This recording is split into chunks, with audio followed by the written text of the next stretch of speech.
Hola, ¿cómo les va? Bienvenidos y bienvenidas. Qué gusto estar nuevamente con ustedes compartiendo un espacio que ya me estaba haciendo mucha falta. Hay muchas cosas por decir, hay muchas cosas por hacer. Estamos completamente felices con lo que está pasando con la escuela. Eh, Nosotros pensábamos que teníamos un estupendo pensum, nos equivocamos, parece que es maravilloso. Nuestros alumnos en general nos hacen llegar comentarios muy elogiosos sobre, no solamente sobre el nivel de las clases que estamos impartiendo, sino además por el contenido. Es decir, la mayoría de los estudiantes están muy gratamente sorprendidos de que estamos haciendo las cosas tan bien como queríamos desde el principio. Bueno, vamos hoy a hablar de un tema que es bien interesante y que diría merece estar de moda porque este tipo de cosas no ocurre todos los días. Nosotros tenemos una pequeña digresión entre los que hacemos astrología y los que se consideran científicos. Digo los que se consideran porque son los que predominan. O sea, los que son científicos no son tantos como los que predominan, ¿ya? Dicen serlo. En fin, esto es exactamente igual en cualquier disciplina humana, ocurre. Recuerdo que en una oportunidad eh, donde se hablaba de que la Tierra había llegado al final, el 21 de diciembre del año 2012, donde un astrónomo muy conocido, centroamericano, mostró una foto diciendo que cómo se iban a ver 4 planetas sobre la pirámide de Gizeh. Y los muestra de manera horizontal, lo cual es muy simpático, porque evidentemente este señor de astronomía no tiene la más mínima idea, porque los planetas se ven de manera vertical, no horizontal. Bueno, y con esto ocurren cosas muy similares, es decir, hace más o menos unos 5 o 6 años atrás se descubre una nueva constelación, que es la constelación de Ofiuco, y se arma un andamiaje interesantísimo para desvirtuar la astrología, de que ya no son 12 signos, sino son 13. ¿Cómo se la va a arreglar ahora la gente que hace astrología? Pues lo que no saben es que Ofiuco estuvo y seguirá estando fuera de la eclíptica, que es con lo que nosotros trabajamos. ¿Qué es la eclíptica? Es una base, una franja, perdón, de 8 grados por encima del horizonte y 8 grados por debajo del horizonte. A través de esta franja se mueve el Sol, suponiendo que se moviera el Sol, la Luna y los planetas. Nosotros vemos que se mueven la Luna y los planetas a través de esa banda. En esa banda hay 12 zonas del espacio que llamamos signos del zodíaco, no constelaciones. Es decir, las constelaciones no tienen nada que ver en este paseo. Las constelaciones tienen que ver con la astrología védica o tienen que ver con la astrología sideral, que no es ni parecida a la astrología occidental. Bueno, yo quiero mostrarles una breve presentación en la cual quiero ah, permitirme una serie de digresiones que quiero compartir con ustedes. Así que vamos a ver de qué se trata nuestro tema del día de hoy. Y me gustaría que quienes se van conectando me manden un mensaje a través de los comentarios que están a la derecha de su pantalla para saludarlos, para darles la bienvenida a nuestro live del día de hoy. Entonces, vamos entonces con la presentación.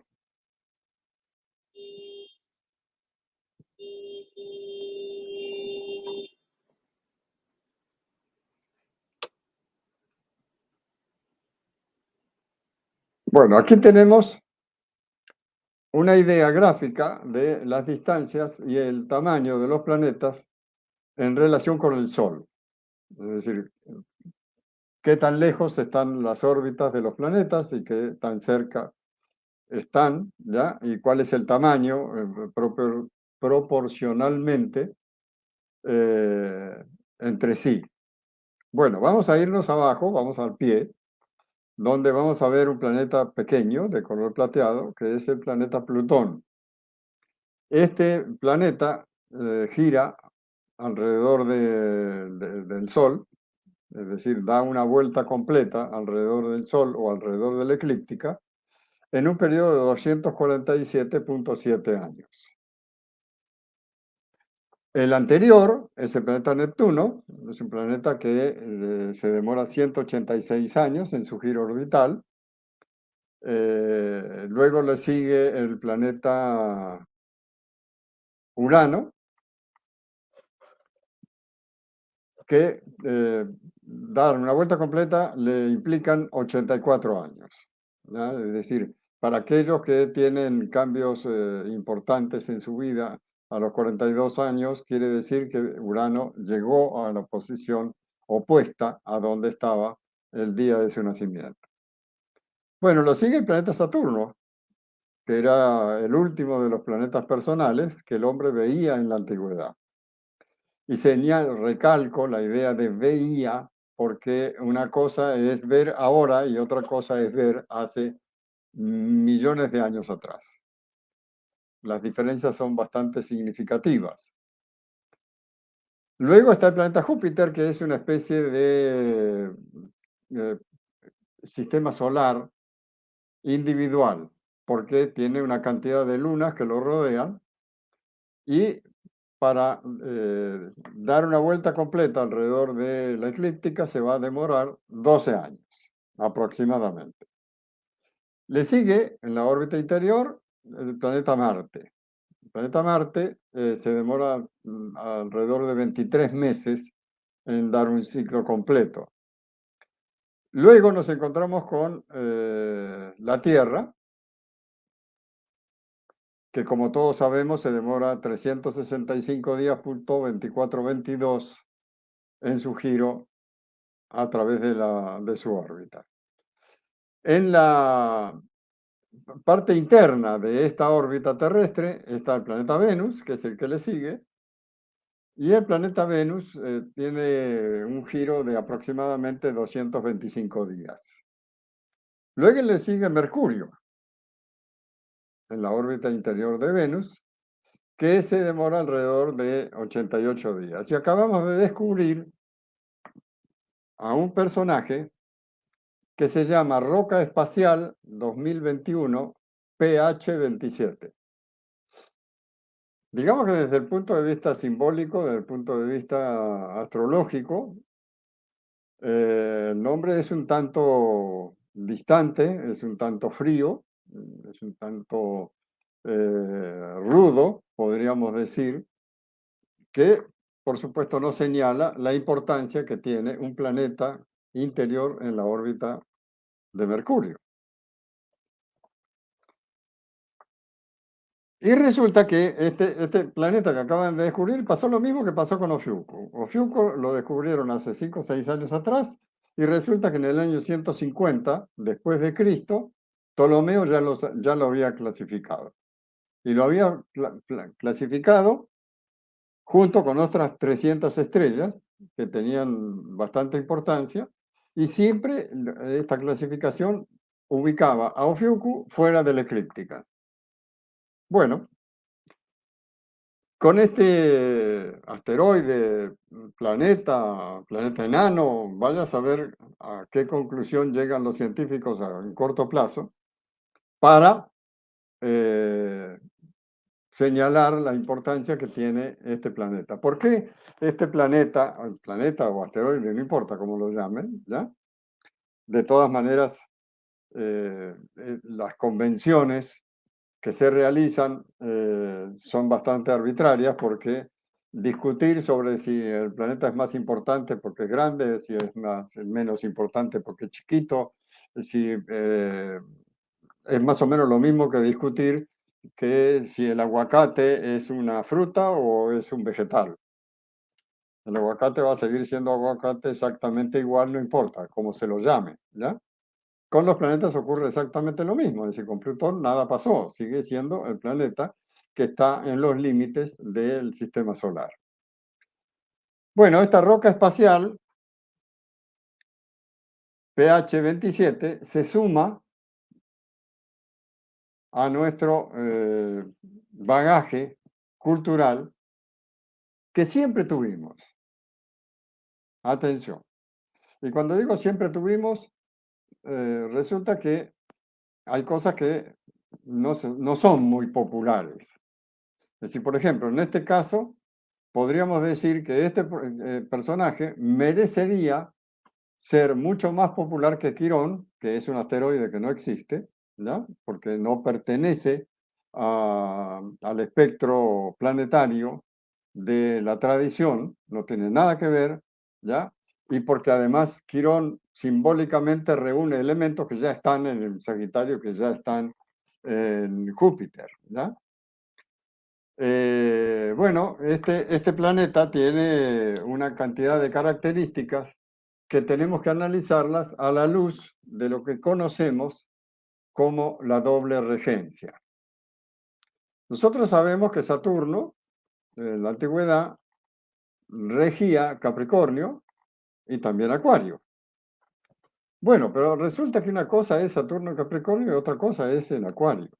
Es decir, la tradición dice que los planetas femeninos, en este caso Saturno, vibran una octava superior en un signo masculino, en este caso Acuario. ¿Ya? ¿Y cuáles son las características de Saturno en Capricornio? Pues las características son que limita, que estructura, que concreta, que materializa, en fin, las características que la mayoría de nosotros conocemos con referencia a la regencia de Saturno en Capricornio. Yo me atrevería a agregar que el hombre en la antigüedad no solamente veía de manera diferente, sino que además oía. Es decir, cuando hablaba de una octava superior se estaba refiriendo a un sonido diferente al sonido clásico, como podría ser el de Saturno en Capricornio. Esta vibración diferente le daba otras características. Entonces, ¿qué sucede? Saturno sigue teniendo la misma interpretación que tenía en la antigüedad cuando estaba en Capricornio a cuando estaba en Acuario. No, no tenía nada que ver, absolutamente nada que ver. Saturno en Acuario no limita, por el contrario, es el que deshace todas las limitantes. No es tradicional, por el contrario, es bastante inclinado al mundo del pasado, ¿ya? Cuando está en Capricornio, cuando está en Acuario, pues no, es decir, tiene una sensación, un poder de presente mucho más marcado.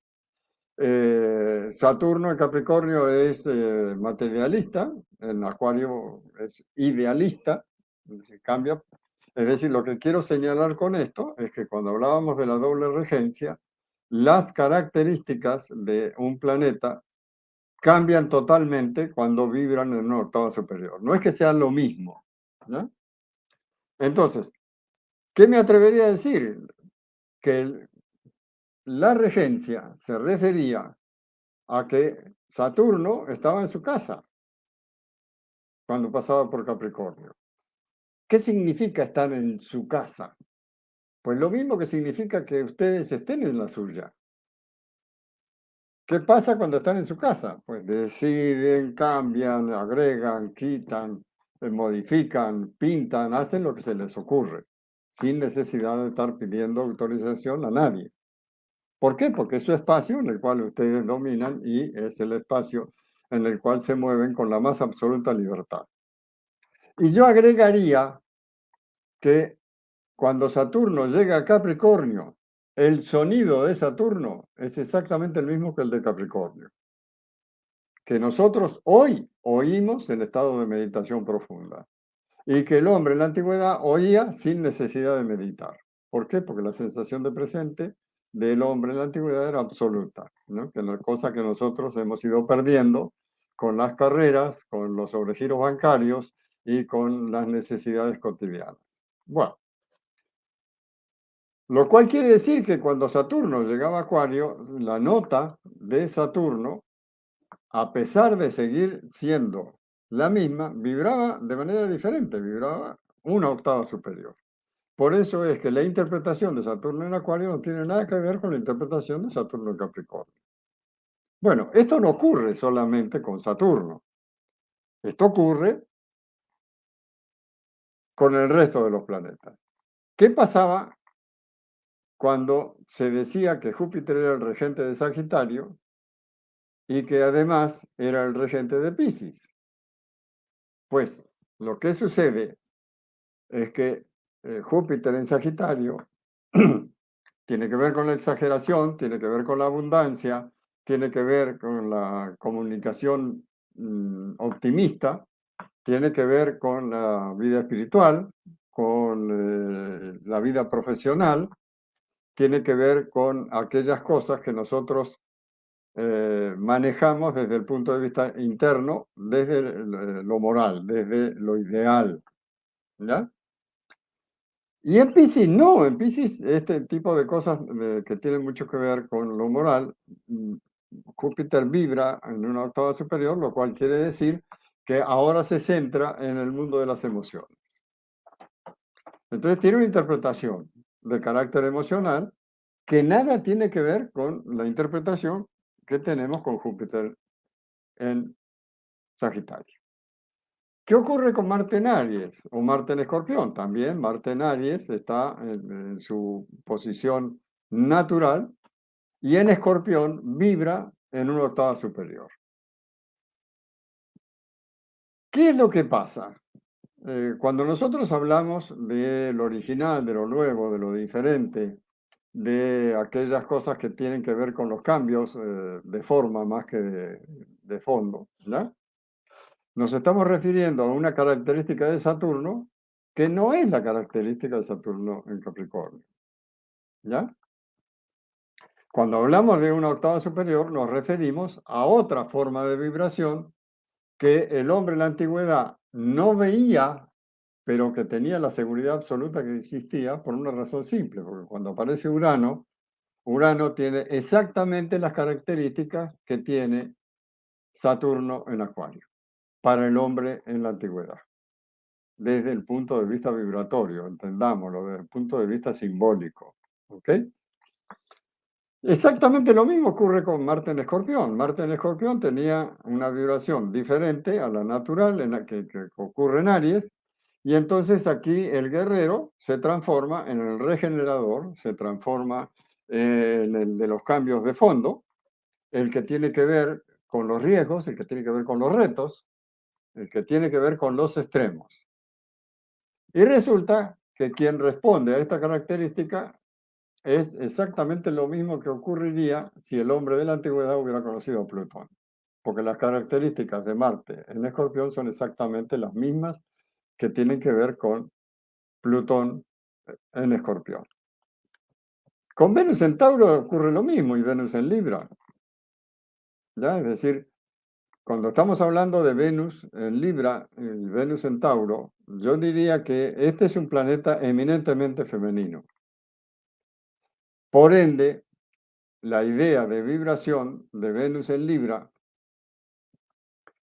también es ni parecido con lo que sería cuando está en Tauro. Entonces, a ver si logro explicarme un poquito. Venus probablemente, cuando habla de Venus en Libra, se refiere a un planeta que estaba en la órbita interior entre Marte y Júpiter, ¿ya? Exterior a Marte e interior a Júpiter, es decir, en la mitad aproximadamente, que en un determinado momento estalla y se convierte en lo que hoy conocemos con el nombre del cinturón de asteroides. Entiendo que el planeta regente de Libra debería ser este. ¿Por qué? Porque no solamente responde al símbolo, que tiene que ver con este presunto planeta, que se llamaría Isis, ¿ya? Sino que además responde con exactitud al mito de Isis. Bueno, vamos a seguir con Mercurio en Géminis o en Virgo. Si la interpretación de las regencias, cuando se trata de una octava superior, no tiene nada que ver en los casos anteriores, pues con el Mercurio es exactamente lo mismo. Entonces, entiendo que Mercurio es un planeta eminentemente masculino, con lo cual se entendería que vivir en una octava superior en el signo de Virgo. Pero entonces ya Virgo para Mercurio no tiene nada que ver con la comunicación, no tiene nada que ver con lo cercano, no tiene que ver con la educación primaria, no tiene que ver con los viajes, ¿no? Es totalmente diferente. Aquí la interpretación de Mercurio en Virgo se transforma al estar en una octava superior. Bueno, ¿cuál sería la interpretación de las características que tienen que ver con Virgo? Virgo es el depurador, ¿ya? Es el que tiene que ver con el fuego de los alquimistas, el que tiene que ver con la purificación, el perfeccionista, el que se ocupa de temas de salud y es que esteriliza absolutamente todos los procesos. ¿Esto le suena a Mercurio? Mercurio no tiene nada que ver con esto. No el Mercurio que conocemos en Géminis. Estas serían las características que adquiriría Mercurio en la octava superior cuando está en Virgo. Bueno, pues la noticia es que ya sabemos de dónde sale el Atanor de los alquimistas, el purificador, el depurador, el perfeccionista, el que tiene que ver con temas de salud, el esterilizador y el seleccionador. ¿Quién es? Vulcano. Vulcano es el dios de los avernos, es el dios del infierno, es el que tiene que ver con el fuego purificador, el que depura, el que minuciosamente cumple la misma función que el intestino, que detalle a detalle, corriendo el riesgo de perder la visión de conjunto, se ocupa de la salud de todos los seres vivientes. Pues bien, pienso que este planeta debería llamarse Vulcano. Hace muchos años que yo vengo trabajando con esto, alumnos míos me han llamado para decirme ante la aparición de este planeta que qué curioso que yo les había enseñado que había un planeta interior a la órbita de Mercurio que se llamaba Vulcano y que debería ser el regente del signo de Virgo. No es Quirón. Quirón con estos elementos ni purifica, ni depura, ni perfecciona, ni se ocupa de la salud, ¿ya? Ni esteriliza, ni selecciona. Entonces, cuando nosotros hablamos de astrología, creo que la analogía es la base de la forma de pensamiento, es la base de la interpretación. Si analógicamente no existe una conexión, pierde inmediatamente sentido la fórmula que le apliquemos, la que sea, ¿ya? Entonces, si ustedes observan, curiosamente, desde el punto de vista simbólico, desde el punto de vista de la interpretación que surge de las analogías, pues Vulcano tiene mucho más que ver con Virgo que los otros presuntos regentes. Bueno, esta es la idea general. Me gustaría saber qué opinan, me gustaría saber qué piensan sobre el tema y me gustaría oír sus comentarios. María Cristina Montoya, ¿desde dónde? Desde Madrid nos escribe. Desde Venezuela, María Alda Rondón. Wilber Borges. Bueno, antes de irnos les tengo que leer un aporte de Wilber Borges. Wilber Borges es un gran amigo que es profesor de astronomía de nuestra escuela, al cual llegamos, eh, ¿por qué? Porque a él le interesó la astrología, le interesó la magia, le interesaron muchas cosas, no solamente el mundo físico del espacio, de las estrellas. De todas maneras, pasó por la astrología, siguió adelante, se metió en el mundo de la astronomía y se ha convertido en un verdadero experto, ¿no? Es decir, vale la pena asistir a las clases de Wilber porque son muy nutritivas, de verdad son muy nutritivas. Bueno, ante esta aparición de este planeta, le pedí socorro a Wilber, le dije, Wilber, opina, ¿qué piensas? Entonces, yo les voy a leer algo que me mandó Wilber. Y dice, en un libro del siglo XIX se recuerda el descubrimiento del planeta Vulcano, un cuerpo celeste que muchos vieron cerca del Sol, pero para otros nunca existió. Es decir, ya estamos hablando de vestigios o señales claras del siglo XIX. Y como siempre estamos descubriendo que ya lo descubrimos. Es decir, hasta hace unos días no existía, ahora sí existe. Bueno, dice que además Wilber, este planeta ya existía, u otros decían que era únicamente en la imaginación de los astrónomos del siglo XIX, que fue un hipotético planeta intramercurial propuesto en septiembre de 1859 por el matemático y astrónomo francés Urbain Le Verrier. Le Verrier. Con todas las observaciones y los cálculos realizados por Le Verrier, si no se trataba de un planeta, ¿qué podría ser?, se preguntó. Si el extraño comportamiento de Mercurio podía deberse en su lugar a un grupo de asteroides orbitando entre este y el Sol, y si ese fuera el caso, entonces, tal vez algunos de los objetos serían lo suficientemente grandes como para ser visto cuando cruzaban o transitaban frente al Sol. Bueno, por increíble que parezca, alguien ya había observado el tránsito de un objeto frente al Sol. Edmund Lescarbot era un médico rural francés apasionado por la astronomía.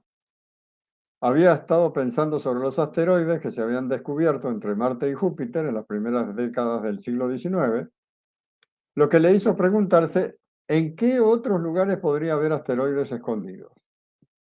Ya había observado la diminuta mancha negra de Mercurio transitando el Sol con su telescopio reflector de 10 centímetros en Orges-de-Beauce, a unos 110 kilómetros al oeste de París.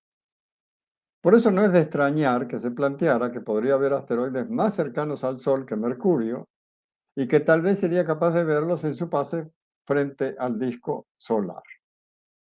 El sábado 26 de marzo de 1858, Lescarbot estaba pasando consulta, pero le quedó un hueco libre entre paciente y paciente, así que aprovechó la oportunidad para ir a su telescopio y apuntarlo hacia el Sol. Para evitar cegarse, proyectó la imagen del disco solar sobre una tarjeta. En cuanto lo hizo, vio algo inusual, un pequeño punto negro cerca del borde del Sol. Como es lógico, se moría de ganas de seguir su proceso, pero había llegado otro paciente que reclamaba su atención. Cuando por fin pudo volver a toda prisa al telescopio, comprobó con alivio que el punto seguía ahí. Lescarbot lo siguió sin descanso hasta que desapareció por el otro borde del Sol. Según sus cálculos, el tránsito había llevado un tiempo total de 1 hora, 17 segundos, perdón, 17 minutos y 9 segundos. Era exactamente lo que cabría esperar de un asteroide en los confines interiores del sistema solar. Bueno, otros astrónomos, sobre todo aquellos que monitorizaban el Sol en busca de manchas solares, se apresuraron a anunciar que ellos también habían visto a Vulcano transitar el Sol, pero no habían reconocido que fuera un planeta. La siguiente oportunidad para observar un tránsito se calculó entre el 29 de marzo y el 7 de abril de 1860 en Madrás, de la India, y en las ciudades australianas de Sydney y Melbourne. Los astrónomos observaron el disco solar sin descanso, pero nada apareció. Bueno, eh, el documento de Wilbur Borges es interesante para que todos ustedes lo disfruten. Así que no se olviden de incluirme en sus comentarios su correo con el fin de, o mejor dicho, no me manden su correo. Mándenme ustedes la solicitud de que quieren este documento escrito por Wilber y yo con todo gusto se lo remito. ¿Ya? Imagino que Wilber me dará permiso. Bueno, Wilber agrega un par de comentarios que son muy simpáticos. Dice, en astrología faltan dos planetas regentes. Del signo Virgo, que actualmente se lo atribuyen a Mercurio, que rige a Géminis, y lo interpretan como doble regencia, si miramos en la realidad, Mercurio no tiene nada que ver con Virgo. A este signo se le puede atribuir un planeta muy rápido, que posiblemente se encuentra en la órbita entre Sol y Mercurio, y ese es el planeta Vulcano. Del signo Libra, que actualmente se lo atribuyen a Venus, que rige a Tauro, de igual manera lo anterior, Venus no tiene nada que ver con Libra. A este signo se le puede atribuir un planeta que posiblemente estuvo orbitando entre Marte y Júpiter, donde actualmente se encuentra el cinturón de asteroides. Según los estudios, pudo haber sido un planeta que se destruyó y sus restos siguen transitando por donde alguna vez fue su órbita. Y este sería el planeta Isis. Y agrega, estas afirmaciones las ha estado divulgando años atrás el astrólogo Norberto García, en donde a través de la carta astral se manifiestan estas connotaciones, en donde verdaderamente la doble regencia no tiene lugar en los aspectos, y para aprender más, sugiere, entra al círculo de los 12.com. Bueno, si ustedes me lo permiten, vamos a revisar sus comentarios, que están bastante nutridos. Olga Rodríguez nos saluda desde Andorra. ¿Cómo te va, Olguita? Selene Jiménez de Cineros nos saluda también. Ya saludamos a Wilber, a María Alda Rondón, a María Cristina Montoya. Desde Argentina, dice alguien de Astrología Mundial, no nos dice su nombre, pero dice que es parte del grupo de Astrología Mundial y que está aprendiendo astrología. Mercedes Ratzemer, está la carta del día de su descubrimiento, el día que descubrieron al planeta. Eso es fácil de levantar. Yo no la tengo, pero es fácil de levantar y conseguir el dato. Me imagino que ya en internet debe estar el dato de cuando se lo ha visto por primera vez. Bueno, dice que si hay efemérides de esto. Mira, Mercedes, la órbita interior de Mercurio significa que todo el año, toda la vida, por los siglos de los siglos, eh, Vulcano está en conjunción con el Sol. Más que en conjunción, está en Cassini con el Sol. O sea, está en la misma posición que tiene el Sol. La diferencia son de unos pocos grados, la separación. Lo cual, desde el punto de vista simbólico, no tiene mucha importancia porque las efemérides corresponden a la posición celeste que el Sol ocupa en cada carta. Es decir, si levantan una carta cualquiera, verán que si el Sol está a 11 grados, de repente Vulcano está a 9, o está a 13, o a 15. Es decir, no se va muy lejos. Así que las efemérides existen, ¿ya? Y dice Mercedes, lo que nos sugiere con esta pregunta, que si hay efemérides, es para ponerlo a prueba con eventos y regencias. Bueno, alguien me pregunta cómo quedaría Quirón. Pues de la misma forma que siempre ha quedado Quirón. Quirón no existe. Es decir, Quirón es un invento de la mentalidad que fragmenta el conocimiento, ¿no? Olvidando lo básico que es fundamental. Es decir, la posibilidad de entender un asteroide como planeta es un invento moderno. O sea, ¿qué es lo que sucede en estas épocas donde lo inmediato pasa a tener mucha importancia y no lo básico? ¿No? Pues lo que ocurre lo que la ciencia hace, fragmenta el conocimiento. Es decir, antes alguien se educaba como anestesiólogo y ahora hay gente que se educa eh, como anestesiólogo cardiovascular pediátrico. ¿Ya? Es decir, ya perdió el conocimiento que tenía general de la anestesiología porque se ha especializado en algo pequeño. Esto es lo que hace la ciencia. ¿Ok? Y es normal que queriendo eh, querer estudiar astrología y ser considerado serio, pues tiene que ser aprobado por quien detenta la ideología. Ya no es la iglesia, ahora es la ciencia. Entonces ahora queremos ser científicos, ¿no? Pero es que la ciencia y la astrología no son ni siquiera parientes cercanos, porque se ocupan de cosas completamente opuestas. Ninguno es mejor ni peor que el otro, es diferente, ¿ya? Es tratar de acercar el arequipe para hacer una sopa, o el dulce de leche para hacer una sopa.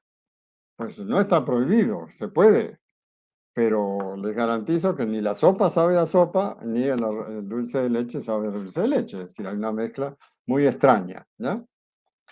Entonces, lo que se está haciendo para el estudiante es hacerle cada vez más difícil el aprendizaje. ¿Por qué? Porque no solamente le incluyen a la astrología tropical los nodos lunares que no tienen nada que ver, porque los nodos lunares responden a una creencia de carácter religioso de los hindúes. Es decir, el nodo sur, ¿ya? O Raju, el nodo norte, perdón, o Raju, tiene que ver con quién fuiste tú en tu vida anterior, ¿ya? Y Ketu tiene que ver, no, es al revés. Es decir, el que tiene que ver con tu vida anterior es Ketu, ¿ya? Y el del nodo norte, que es Raju, tiene que ver con quién eres en esta vida y cuál es tu karma o tu dharma, lo que sea, ¿ya? Esto es una creencia de carácter religioso, no tiene nada que ver con la astrología tropical. Pero es que además de esto le suman los puntos arábigos, o sea, hay muchísima gente que dice, yo tengo la rueda de la fortuna en tal lado. ¿Qué significa? Y lo que significa es una pérdida de tiempo absoluto. Yo tuve la ocasión de hacer una investigación hace muchos años atrás, donde tomamos con un ingeniero que era alumno mío en ese entonces, muy minucioso, muy de detalles, sobre presuntos sucesos afortunados en la vida de personas que entre todas sumaban 5.000 cartas. Y nunca encontramos un hecho afortunado relacionado con un tránsito o un aspecto a la rueda de la fortuna. ¿Qué quería decir el árabe con este punto? Vaya a saber. Pero con la fortuna, nada que ver, no tiene nada que ver. Con el punto del infortunio es lo mismo, porque ya que estábamos con la rueda de la fortuna, como el punto del infortunio también tiene su importancia en estas épocas, entonces pues también investigamos el punto de la fortuna. Y además, en estas épocas, la gente que está estudiando la importancia que tiene Lilith en la carta. Y luego la importancia que tiene Quirón. Y luego la importancia de Ceres, o de Palas, o de Vesta. Entonces llega un momento en el cual ya no tienen ni idea cuál es la interpretación de Marte. O qué sentido tiene tener a Saturno en tal lado. Es decir, su capacidad está colmada por 1000 detalles pero lo básico desapareció. Es decir, ya no sabemos de anestesia. Sabemos de anestesia cardiovascular pediátrica. ¿Ya? Es decir, no pierdan tiempo, no pierdan tiempo. Es decir, Lilith no existe, es un punto simbólico. Los nodos lunares no tienen nada que ver con la astrología tropical. No pierdan el tiempo.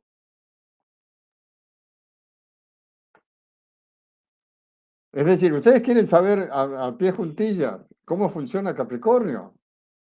Pues no pierdan el tiempo con asteroides que nada significan y que en la tradición nunca en la vida fueron tenidos en cuenta. Y si no fueron tenidos en cuenta era o porque el hombre no los veía, o sí los veía y no los consideraba importantes. De cualquiera de las dos maneras, no tienen nada que ver con la astrología tropical. Sea que lo veían o no lo consideraban importante, fuera lo que fuera, no tienen nada que ver con la astrología tropical.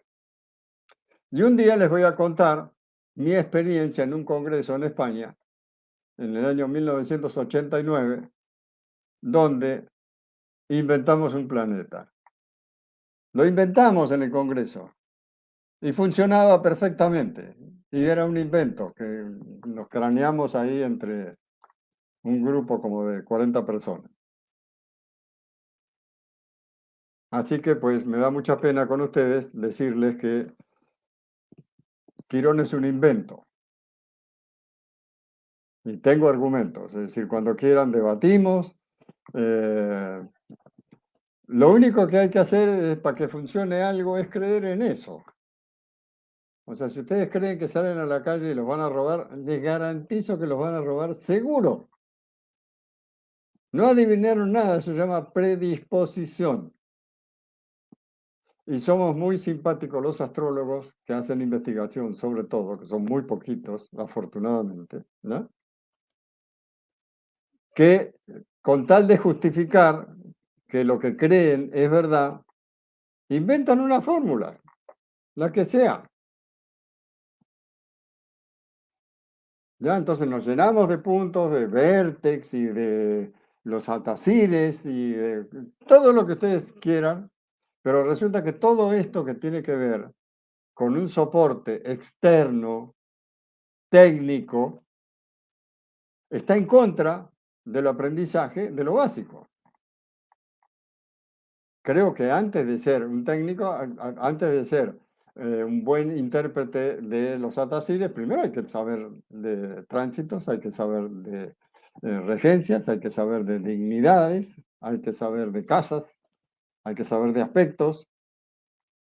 Así que pues yo les agradezco por acompañarnos a Laura Larrecochea. Alguien dice, estás ahí, Spock. Y sí, debe estar ahí Spock, porque pues de ese lado venía, ¿no? A eso se dedicaba. También está Marta Cecilia Obregón. Bueno, yo les agradezco su presencia, les agradezco su participación y los invito a que visiten lo que fue un sueño hasta hace muy poco y que ahora es real, que se llama la Escuela Círculo de los 12. Los invito a visitarnos, los invito a que pregunten en nuestra página qué está pasando, les pregunten a los estudiantes qué está pasando, qué opinan sobre nuestra escuela, porque creo que vale la pena. Gracias por acompañarnos, gracias por estar con nosotros, gracias por sus comentarios. Les reitero, a mi correo pueden dirigir las preguntas que ustedes deseen, pueden acudir a consultar lo que les genere dudas y quiero que sepan que en todos los casos responderé con mi experiencia, con el resultado de mi experiencia que genera una opinión. Si es verdad o no es verdad, no lo sé. Es mi opinión. ¿Verdad? Buenas noches.